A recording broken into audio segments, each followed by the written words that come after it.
ప్రజాప్రభుత్వంలో రేవంత్ రెడ్డి గారి అధ్యక్షతన అక్కడ కూర్చున్నది ఒక దళితుడు.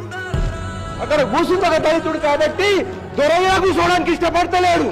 దొరకీడ కూర్చోవాలంటే ఆయనకు అవమానం కలుగుతుందని చెప్పేసి ఈ రోజు ఆ దొర వస్తలేడు. ఈ రోజు ఒక మాదిగని బతుకు మంచిగా ఏంటంటే మీరు ప్రతిపక్షంలో ఉన్నటువంటి మీరు ప్రతిపక్షంలో ఓర్వలేక బయటకు వెళ్ళిపోయినరు.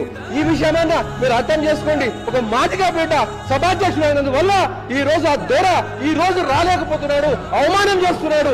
ఈయన ఆ మాదిగా బిడ్డ ఆ స్టేట్ మీద ఆ సీట్ మీద అధ్యక్షుడిగా కూర్చున్నంత కాలం ఈ ప్రతిపక్ష నాయకుడు రాడనే విషయము నేను రాసిస్తున్నా. మీరు రాష్ట్రం పెట్టుకోండి.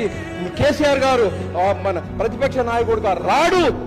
ఏ రోజైతే ఈ ప్రజాప్రభుత్వం ఈ మాదిగా మాల మరి బడుగు వర్గాలకు న్యాయం చేసుకుంటూ ఉంటుండే ఆ బెంచెస్ అట్లనే ఖాళీ ఉంటాయి.